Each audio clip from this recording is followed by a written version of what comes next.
Alhamdulillahirabbil alamin wassalatu wassalamu ala asyrofil mursalin sayyidina Maulana Muhammadin wa ala alihi wa sahbihi ajmain wa ba'du. Ingkang sangat kula hormati Kiai Haji Dr. Insinyur Salahuddin sedanten keluarga Mbah Hasyim, sedanten dzurriyyah. Jadi wonten putri, wonten bulik-bulik, wonten Bu Sumar, wonten Bu Lili, wonten sedanten semua alumni, semua santri-santri yang kami cintai. Saya ini syukur sekali karena waktunya tinggal sebentar, jadi uji nyalinya juga sebentar. Saya akan ngomong sesuai spesialisasi saya, yaitu fikih. Karena saya murid Kiai Haji Maimun Zubair yang bersanad lewat Mbah Karim sampai Mbah Hasyim, atau bersanad lewat Mbah Mun, Mbah Zubair, kemudian Mbah Fakih Mas Kumambang, juga teman Mbah Hasyim ketika sama-sama ngaji di Mekah. Saya akan mengkagumi Gus Dur dari segi fikih. Ketika Gus Dur dilengsarkan dari presiden, yang paling saya kenang dan para ulama seluruh Indonesia, mungkin seluruh dunia mengenang adalah keberhasilan Gus Dur mengelola konflik itu tidak pertumpahan darah. Satu prestasi yang insya Allah jadi amal beliau, semoga mendapat ridhonya Allah Subhanahu wa Ta'ala. Karena yang paling dihindari oleh Islam sebisa mungkin adalah jangan ada darah menetes, apalagi hanya demi kekuasaan. Sehingga Rasulullah SAW sampai berdamai ketika terjadi tarik ulur di Sulhul Hudaybiyah. Saat itu Suhail bin Amr memberi sekian poin yang mendikte Rasulullah, semuanya merugikan Rasulullah. Tapi tidak semuanya merugikan Rasulullah, tidak ada yang menguntungkan sama sekali. Tapi Rasulullah menuruti itu semua demi tidak pertumpahan darah. Padahal Suhail bin Amr zaman itu masih kafir. Sehingga menjadi fikih bahwa perdamaian itu harus kita jaga. Sampai ada ayat wa in janahu lisalmi fajnalaha wa tawakkal 'alallah. Jika mereka ingin damai, kamu harus menuruti. Sehingga dari itu pula yang zaman era Gus Wahid, ketika beliau menginginkan negara berdasar Islam, itu banyak di buku, termasuk beliau panitia 9 persiapan kemerdekaan ke Buki, juga ada di Gus Salahuddin cerita. Beliau akhirnya kompromi juga dengan negara yang berbentuk Pancasila. Kemudian itu disosialisasikan era Muktamar Situbondo, yaitu Kiai Haji Ahmad Siddiq, didukung oleh Gus Dur karena zaman itu beliau kalah sepuh sama Kiai Haji Ahmad Siddiq. Jadi itu fikih-fikih yang saya menjadikan pengagum Gus Dur, karena ibadah Darul Mafasid Muqaddamun ala Jalbil Masalah adalah ibadah yang luar biasa. Berikutnya saya mohon sama Kiai Haji Salahuddin Wahid berkenan saya cara berpikir begini untuk Gus Dur. Jadi saya ini dari keluarga Kiai, saya juga senasab dengan keluarga Mbah Hasyim karena sama-sama turunan Mbah Sambul Lasem. Jadi beliau adalah Abdurrahman bin Wahid bin Hasyim bin Asy'ari bin Wahid lagi, terus bin Abdul Halim 2 sampai Mbah Sambul. Kira-kira nasabnya sama dengan saya, dengan Mbah Hamid yang dari jalur itu. Saya mau bercerita begini. Watak seorang cucu itu biasanya mengalir dari pikiran besar mbah-mbahnya atau leluhurnya. Karena setiap mbah-mbahnya pasti berdoa dzurriyyatan thayyibah, yaitu anak cucu yang baik. Saya sengaja di sini bawa kitab yang ditulis oleh Muhammad Asad Shihab, seorang Libanon. Menulis bahwa Mbah Hasyim Asy'ari adalah terhitung sebagai mujaddid, sebagai pembaharu Islam, setidaknya di Asia sini atau di Indonesia. Di sini ada kitab ini diterjemah beberapa kali, sebagian oleh Kiai Haji Mustafa Bisri, sebagian oleh Kiai Sotik Semarang. Saya punya edisi asli, edisi Arabnya, karena saya dari awal ingin ngaji sama santri-santri Tebuireng. Karena buyut-buyut saya itu termasuk gurunya Mbah Soleh Darat. Jadi buyut saya yang di Kudus, Pondok Damaran itu dulu Mbah Soleh Darat pernah ngaji. Dan Mbah Hasyim kecil pernah ngaji sama Mbah Soleh Darat. Dan tentu biasa itu dalam ilmu sanad. Guru-guru saya indukannya di Mbah Hashim juga pernah ngaji beberapa ulama di Pantura. Dan saya pastikan di antara perilaku atau manhaj Mbah Hashim adalah, ini saya baca guru-guru beliau, kemudian ada perilaku yang persis ditiru Gus Dur. Jadi itu bukan sekedar bukan sekedar mitos atau kebetulan. Beliau punya pilihan-pilihan yang dipilih sampai akhir hayatnya. Di sini ada cerita proses Mbah Hashim ngaji, kemudian pernah ada seorang Jerman mau belajar Islam sama Mbah Hashim, kemudian ditemui beliau dengan sangat hangat. Ketika sudah mengenal Islam secara detail, saya ulang lagi, ketika sudah mengenal Islam secara detail, beliau menghentikan, kamu jangan tergesa-gesa, kata beliau.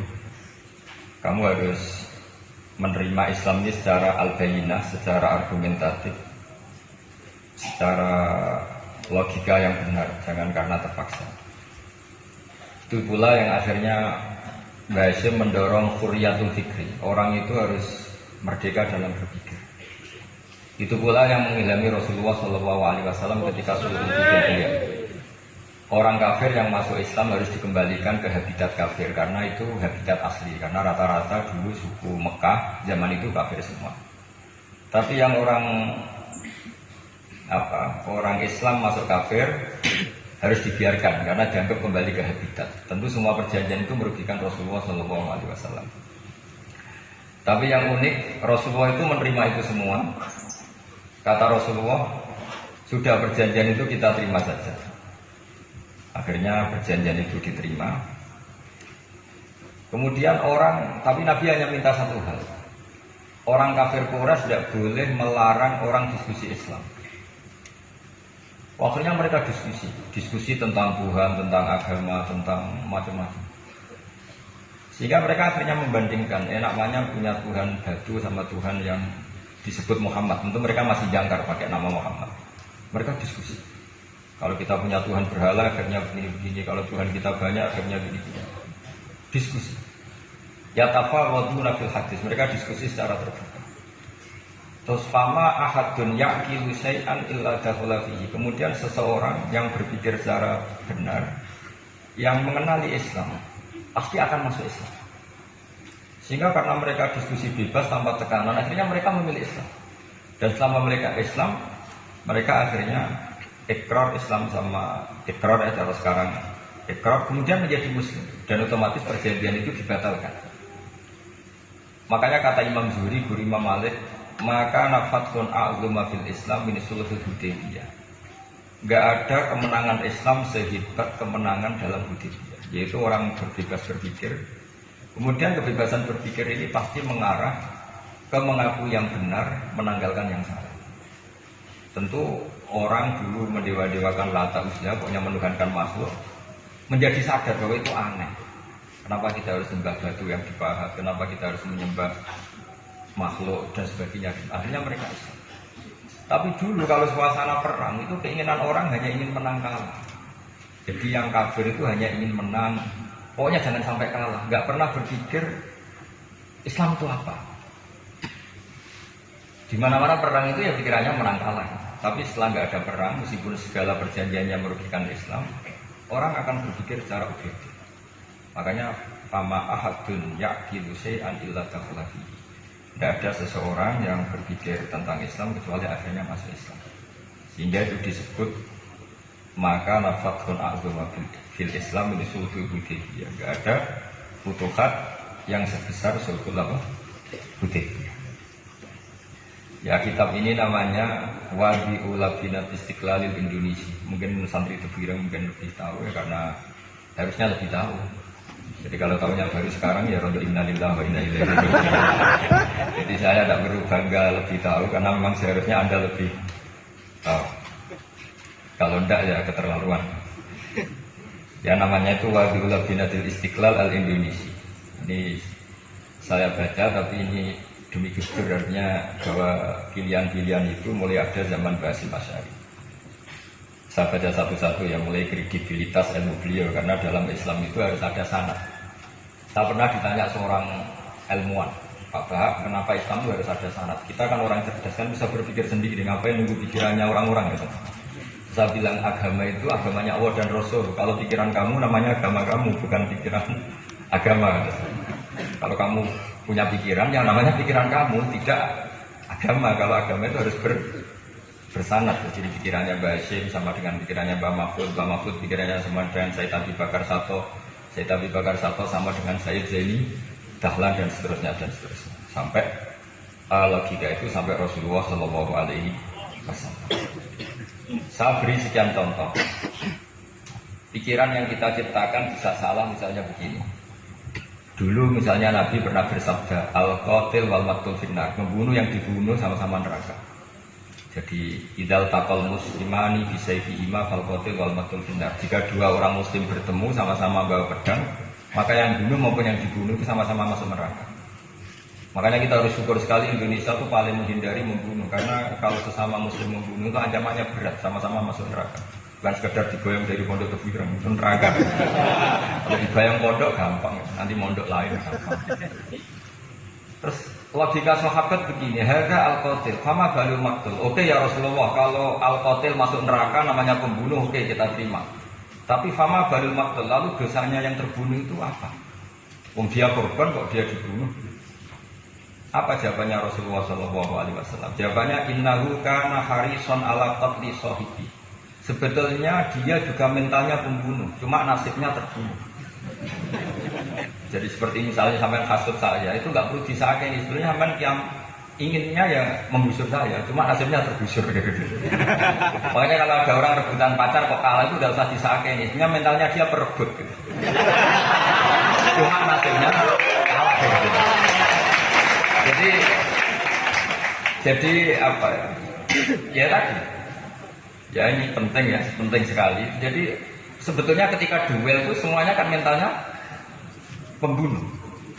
Maka dia nasib saja sebagai maktul, tapi mentalnya pembunuh. Karena dia mentalnya, niatnya, komitmennya pembunuh, maka dia sama-sama di neraka. Maktul itu faktanya terbunuh, tapi mentalnya membunuh. Sehingga hukumannya sebagai pembunuh. Sama kalau sampai berebut itu mentalnya ya berebut. Cuma nasibnya kalah. Ini saya baca dulu ya, guru-guru Mbah Hashim supaya clear. Selama ini yang dikenalkan beliau ngaji sama saya Mahfud, saya Khotib Minangkabau. Ini di kitab ini. Saya baca sesuai harokat yang ada di kitab ini. Nanti kalau sama tidak cocok karena beda madhab, ya nggak apa-apa, asal pinter saja. Karena baca kitab itu unik. Kadang-kadang satu guru sama guru yang lain itu beda-beda. Dan biasanya guru itu nggak mau kalah. Mbah Mun tuh sering cerita, ada kiai mana nih wati langit alu. Muridnya berutuh karena pernah mondok itu, oh enggak gitu Pak Guru, di kitab saya maknanya itu pohon elu. Ayo dong, wit elu kena gua alu. Ada yang guru itu salah baca wal jaroti lan lawak. Muridnya enggak terima. Pak ya bisa pernah ngaji itu maknanya walang. Lah iya walang sing nglawang dong. Itu memang kasus makna-makna di Jawa itu banyak. Karena awalnya memang wis rodok bodoni. Kenapa saya bilang bodoni? Ini yang bilang Mbah Mun makna Jawa orang bodoni ini. Karena batin itu kan nggak ada di Indonesia. Tapi kiai itu malu kalau gak bisa maknani. Akhirnya buat ini buat itu. Tanyakan orang pakar ahli Jawa ya tidak tahu lo itu apa. Pokoknya butuh kiai itu ada lafaz ya ada maknanya. Padahal jenis itu nggak ada di Indonesia. Seperti haudat, itu maknanya di Jawa sekeduk. Sekeduk itu rumah kecil yang ada di Untar zaman dulu. Di Jawa ada enggak? Tidak ada. Kalau kamu tanya orang Jawa ini apa namanya? Namanya ya rumah kecil di atas Untar. Tapi di Jawa dulu punya makna namanya sekeduk. Jadi kiai Jawa itu luar biasa improvisasi. Ya untuk bodoh nih. Saya sering bodoh itu bab halal haram deh bodohnya apa? Tidak semua bodoh itu kadang wajib.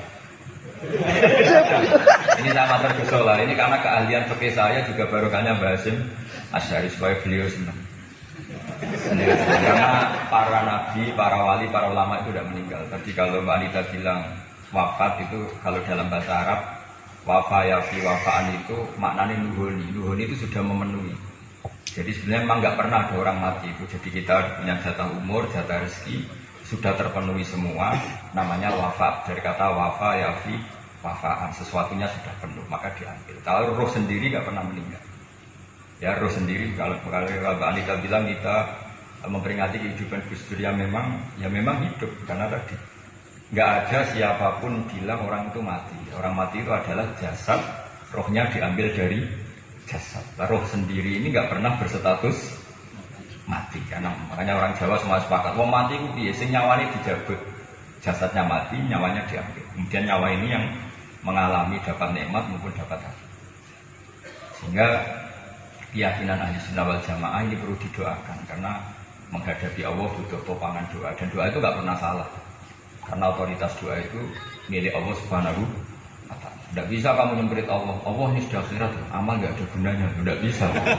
Allah tetap zat yang bisa mengabulkan doa siapa saja. Sehingga ahli sunnah berpendapat doa itu yang faul mayyit, doa itu manfaat untuk mayyit. Sehingga Basim Asy'ari ngarang secara spesifik risalah ahli sunnah wal jamaah. Di antara yang paling pokok adalah doa yang faul mayyit, bahwa doa itu manfaat pada mayyit. Ini saya hitung ya guru-gurunya Mbah Hasyim. Darus Al-Haq Muhammad Hasyim Asy'ari ini karangannya Asad Syihab, orang Libanon. Buku ini selesai tahun 72. Beliau lama sekali ikut ngaji di sini sama Mbah Hasyim. Tapi sebagai peneliti, beliau ke sini sudah enggak terus masih menghafalkan alif bata itu masih dalim. Darus Al-Haq Muhammad Hasyim Asy'ari fil Haramil Makki Syarif di Makkah Al-Mukarramah alaihi ulama. Seterusnya beliau hitung ya. Amtal Syekh Ahmad Amin Al-Attar, Wasayyid Sultan bin Hasyim, Wasayyid Ahmad Zawawi. Ya dihitung sudah berapa ya? Tapi beliau ke sana sudah alim, jangan sampai kira kalau sampean ke sana sudah di TKI repot.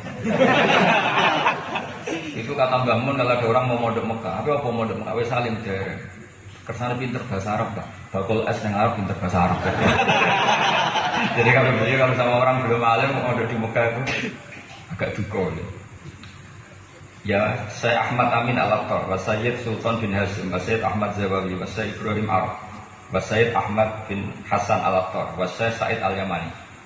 Ini yang gurunya Mbah Zubair juga, guru-gurunya keluarga sarang. Wasayyid Husain Al-Habsyi. Ini mbah-mbahnya keluarga Habib Andi Solo.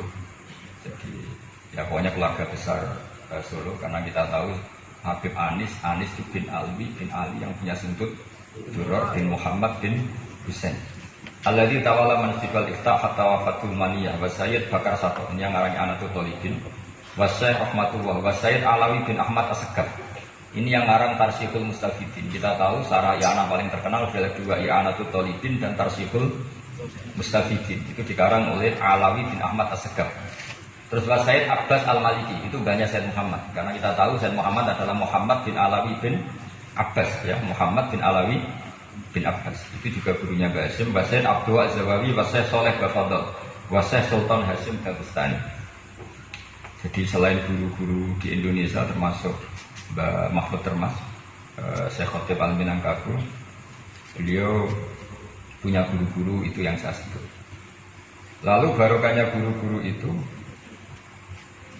ya barokahnya guru-guru itu, Mbah Hasyim berpikir seperti itu dan berpikir seperti itu yang mengilhami Gus Wahid, kemudian Gus Wahid mengilhami Gus Dur. Kenapa saya cerita ini? Supaya kamu tahu bahwa pikiran-pikiran besar Gus Dur itu ada sanad.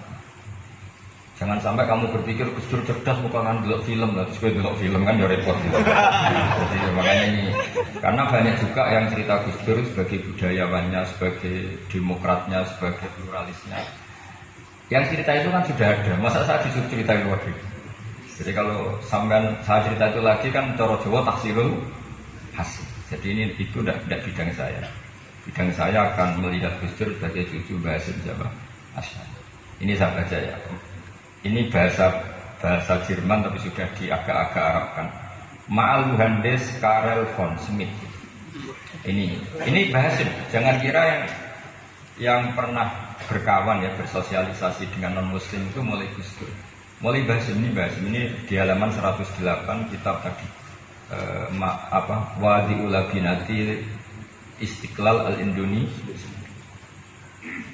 Kitab ini boleh sampean gasap. Nanti setelah ini tak bawa pulang atau sampean gasap nggak apa-apa. Ini sambil-sambil kita pikiran ya. Oke. Siap ya? Siap. Bisa dibaca. Lapat kamet seterusnya hakon ziarati alam Muhammad Hasyim maka nadalika ini 7 Juli tahun 1936. Fima Qorihi Tebu Irang. Haitsu taqal tu indau bil muhandis Karel von Smith. Bahkan nanti terus saya kali tahadus ma'ahu tawilan.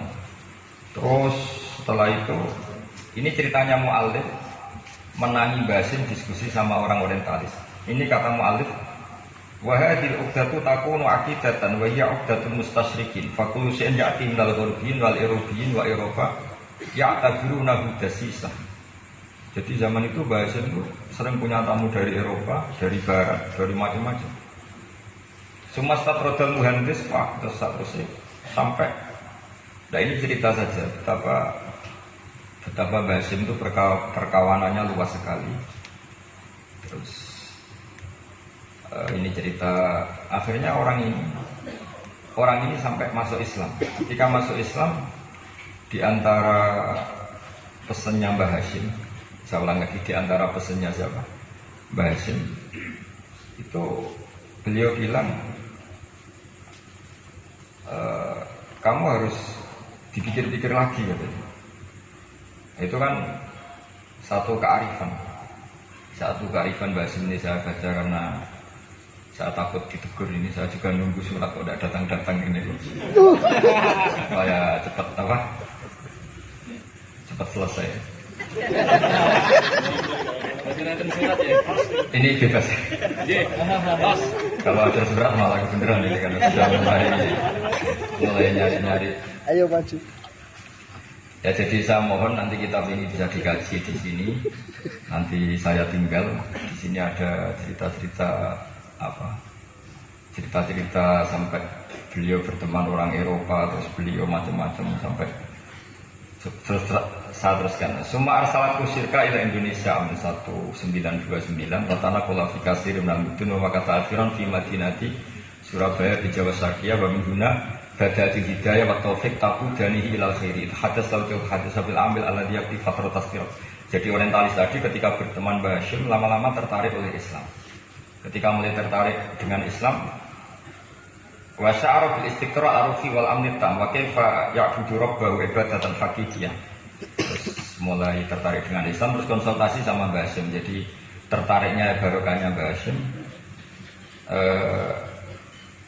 Orang ini kemudian wabagial muhandis itu insinyur Karel von Smith di Indonesia hatta dalatil harbul alamiyah sehingga perang dunia kedua selesai wa indama qawamal indonesium didal hukmil al-Holandi fi harbul istiqlal am wa kana muhandis fi sufil indonesian dafa'u islamuhu li asyari ka terus. Terus ini saya cerita, jadi Mbah Hasyim pernah mengislamkan orang Belanda, orang Jerman. Orang apa? Orang Jerman. Terus orang ini hidup di Hamburg. Sampai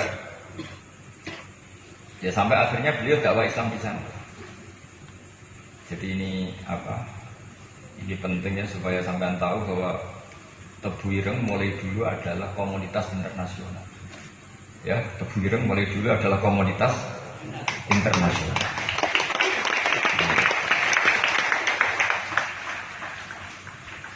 Terus ketika ngadepi Indonesia yang dijajah,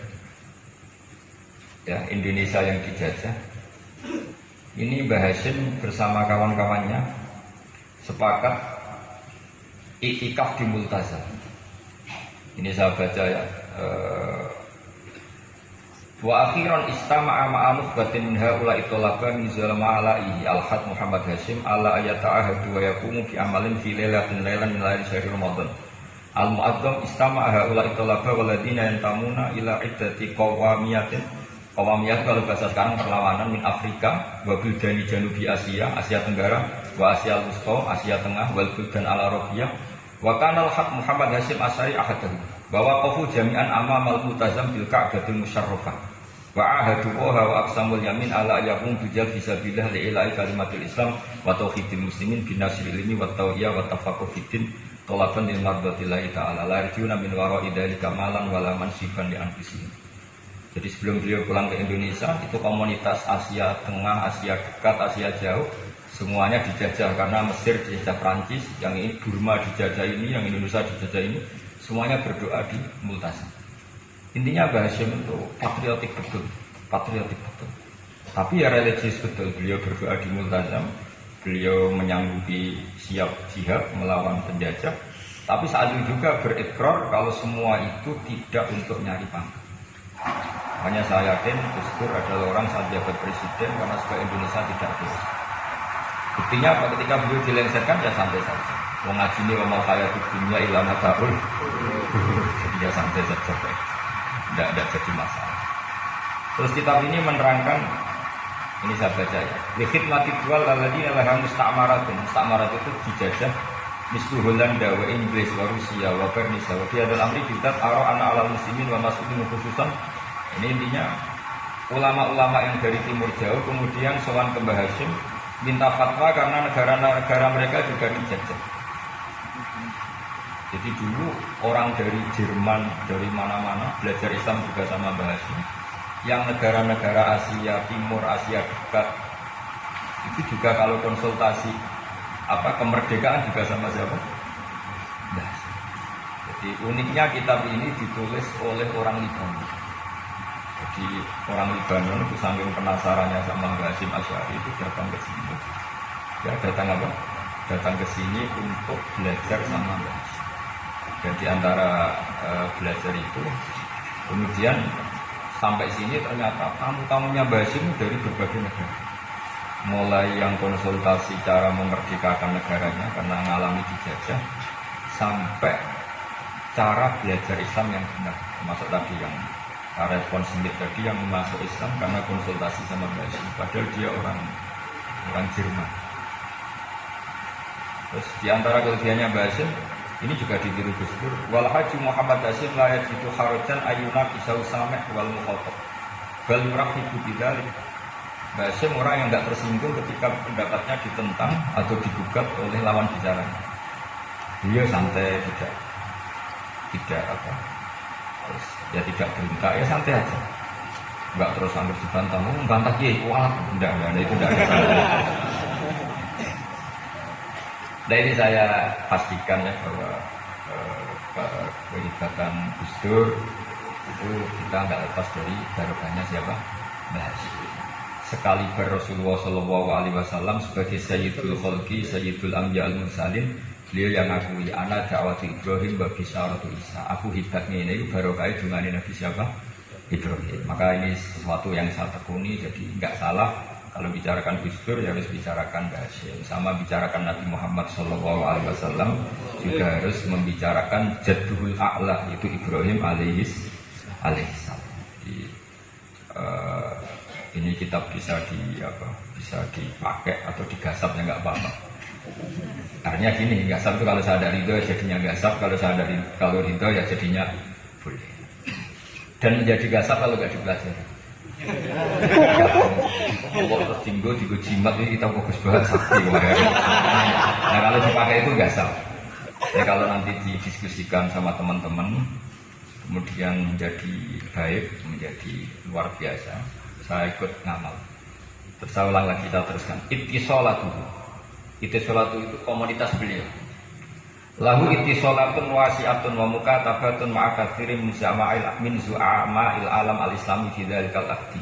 Bainahum Asyabul Aziz As-Sa'idi wa Sayyid Diyauddin wa Syairozi Adwil Injil al-Nusa. Terus beliau punya perkawanan besar di komunitas internasional, termasuk Syekh Muhammad Abdul Karim Al-Khattabi wa Sayyid Alawi bin Thahir Al-Haddad, Mufti Sultanati Johor. Ya, beliau berkawan dekat sama muftinya kerajaan Johor, wa Muhammad Ali wa Syaukat Ali bil Hindi, wa Muhammad Ali Jana Muhammad Iqbal. Muhammad Iqbal yang terkenal di India, wa Sayyid Ibaduddin Asy-Syahrastani, wa Wazirul Ma'arif Al-Iraqiyah. Beliau berteman sama PM Irak. Jadi kalau Gus Dur dari Mesir belajar di Irak, ternyata dulu mbahnya teman akrabnya Perdana Menteri apa? Irak. Terus banyak waraisu Majelis Tamyiz wa Sayyid Al-Alama Muhammad bin Aqil wa Sayyid Muhammad Jadil Maula wa Sayyid Muhammad Surur, saat terusnya. Di ini nanti saya tinggal termasuk catatan-catatan ini, saya mohon ridho dari Gus Solah, dari supaya santri-santri sini belajar Mbah Hashim lebih serius supaya gampang. Kenapa saya katakan harus seperti ini? Dulu Nabi Ibrahim itu di antara Nabi dunia, itu secara lahir ada yang tidak soleh. Karena anak cucu itu punya otoritas, sehingga anak cucu ini yang menstatuskan Nabi Ibrahim. Sampai Allah sendiri yang meluruskan pengklaiman itu, yaitu ada ayat maka anak Ibrahimu Yahudiyah wala Nasraniyan, karena ada orang yang bernama Yahuda bin Yakub bin Ishak bin Ibrahim. Karena Yahuda punya pola tertentu dalam beragama, terus seakan-akan mbah-mbahnya paling ya begitu. Akhirnya Ibrahim pernah disetatuskan sebagai Yahudi. Sampai Allah sendiri yang ngendikan maka anak Ibrahimu Yahudiyah wala Nasraniyan. Sampai datang Rasulullah SAW yang memaklumatkan saya juga cucu Ibrahim orisinil. Dan saya pastikan Ibrahim itu bukan Yahudi tapi bapak tauhid. Semenjak itu Ibrahim dipulihkan namanya, bukan Yahudi tapi bapak tauhid. Yaitu diistilahkan Nabi millata abikum Ibrahim, semua tauhid adalah induk kepada Nabi siapa? Nah saya ingin santri-santri Tebu Ireng misalnya nanti suatu saat jadi komunitas internasional, jadi orang keren komunitas internasional, itu bukan karena ingin gaya-gayanan terkenal, tapi ingin niru Mbah Hasyim bahwa itu awal dakwah Anda fil alam. Semua alam ini tentu butuh tauhid, butuh kebenaran, bukan gagah-gagahan sebagai orang popu. Terus persahabatan yang luas, misalnya Anda khusyuk terus kuper, wah atau kancaran wong akan jadi wali ini terus kuper. Mungkin Anda tidak akan jadi wali karena sanatnya Mbah Hasyim itu perkenalannya luas. Sementara kamu milih kuper, gak pernah berteman orang, tapi sanatnya sampai Mbah Hasyim itu membingungkan sanat itu. Wong Mbah Hasyim tidak gitu kok kamu nyanatkan. Jadi kalau santri Tebu Ireng mulai sampai yang kamar ngobong dupo terus memperkenalkan diri jadi wali. Nanti tonggo kamu ngira itu produk Mbah Hasyim karena kamu santrinya. Kan dianggap cerminan gurunya sampai Mbah. Nah kalau ada yang teman-teman gitu harus dimaklumatkan itu sanad mungkotek. Bahwa sanad itu tidak benar. Tidak benar. Ini kapan ini ditegur? Ini saya sudah mulai menunggu. Tukang tegur. Karena ya repot ini kalau kelamaan ini nanti. Terus ini khazanahnya Mbah Hasyim. Khazanah itu ya perpustakaan kalau sekarang. Maktabatuhu. Tu'addu maktabatul khat Muhammad Hasyim Asy'ari min afdal maktabat ihtiwaiha ala anfasil kutub. Jadi ini kadang harokatnya ya beda dengan bacaan saya, sama nalut bacaan saya. Di sini ditulis anfusil kutub. Kalau saya baca anfasil kutub karena maknanya kitab terbaik. Kalau kitab terbaik bacanya bukan anfus tapi apa? Anfas. Ya nanti kamu debat sendirilah sama teman-teman ini bacanya apa. Karena ini kadang harokatan. Kalau kadang harokatan itu repot. Sampai bantah itu kadang sungkan basing arang, orang bantah kadang gitu. Nah supaya selamat ini orang saling mu'alif khotote sih goblok biasanya gitu. Biasanya gitu kalau untuk menyelamatkan kiai itu, oh ini yang ngetik yang salah. Padahal kadang kiai ini barang ya rontok salah tapi daripada sultan sama kiai kan mendingan sama pengurus. Ya gitu ya sepakat kan. Ya sahabat ya. Tu'addu maktabatul khat Muhammad Hasyim Asy'ari min afdal maktabat ihtiwaiha ala anfasil kutub al-ilmiyah al-islamiyah. Jadi kalau tadi diceritakan para kawan-kawan Gus Dur suka baca. Itu Mbah Hasyim itu kitabnya banyak sekali dan semuanya kitab terbaik. Min makbu'atin baik yang dicetak wa makhtutatin baik yang masih tulisan tangan. Athariyatin qadimah baik kitab-kitab yang sudah hampir punah karena saking lamanya. Wa tadummu hadhil maktabah jullal kutub al-mu'allafah wal lughat al-arabiyyah wal indonesia wal jawiyah wal malaysia wa ba'dal lughat al-ajnabiyyah al-ukhra. Jadi zaman Mbah Hasyim itu perpustakaannya sudah ada bahasa Indonesia, bahasa Jawa, bahasa Malaysia, bahasa Inggris. Itu yang nulis orang Libanon. Sampai yang Mbah Hasyim tidak tahu innalillahi wa inna ilaihi raji'un. Maka ini yang kepertobatan ya. Jadi ini saya biasa guyon sama santri, saya tidak midatoni kiai, jadi ini guyon sama santri. Semoga guyonannya manfaat. Assalamualaikum warahmatullahi wabarakatuh.